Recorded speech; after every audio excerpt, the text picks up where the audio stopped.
The Prabhupada Connection. Memories. 40. I only saw him 4 times. I came to the temple in San Diego for the first time in the fall of 1974. I saw Srila Prabhupada in San Diego at the temple there and in Balboa Park. Then I hitchhiked to San Francisco for Ratha Yatra in 1975. And I saw him once in Los Angeles in the temple room, and another time we followed him to the airport in Los Angeles. My best memory was the first time I saw him coming to the San Diego temple. He had just stepped out of the car. I was standing near the curb, and he shot a glance at me and I fell to the ground, reminding me of when Lord Brahma fell like a rod in front of Krishna after stealing the cowherds. Srila Prabhupada's glance pierced my heart. At that moment I could understand he saw me, not the body, but the soul, and I knew he knew me for who I am, a spirit soul, not the body of a young woman, as everyone else related to me. It was a most purifying moment, and a confirmation that a moment's association with a pure devotee can change your life. We hitchhiked to San Francisco, as we heard that Srila Prabhupada would be there for the 1975 Ratha Yatra.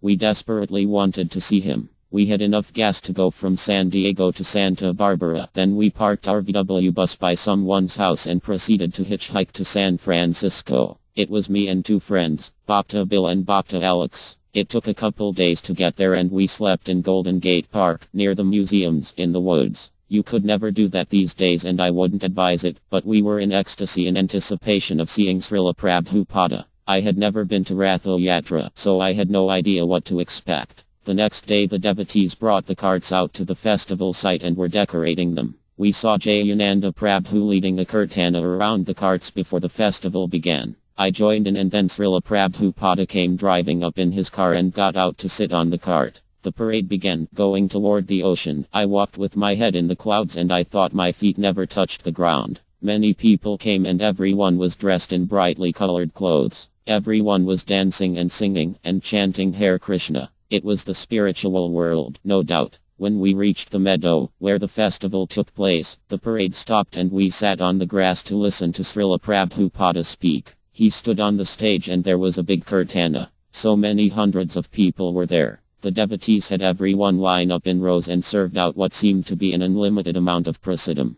We saved some for our trip home in 2 big plastic bags, one with halava and one full of goranga potatoes. After the festival we headed out to hitchhike back to our car and go home. While waiting for a ride we started to eat the bags of prasadam, which should have been enough for a few days. It was a very large amount. Many people were also hitchhiking at the same ramp, so it took many hours to get a ride, and we were sharing the prasadam with others, so our big bags of prasadam didn't last for long, and by the time we got a ride, it all disappeared. When we returned to San Diego, we found out to our delight that Srila Prabhupada was coming here. Another time we hitchhiked to Los Angeles to see Srila Prabhupada at the temple. When we arrived at the temple, hundreds of devotees were going to see Srila Prabhupada off at the airport. As we came too late to hear the class, we jumped into the back of a truck headed to the airport. When arriving at the airport, all the devotees followed Srila Prabhupada with mridanga and kartalas all the way down the hallways leading to the waiting area with a really loud kirtana.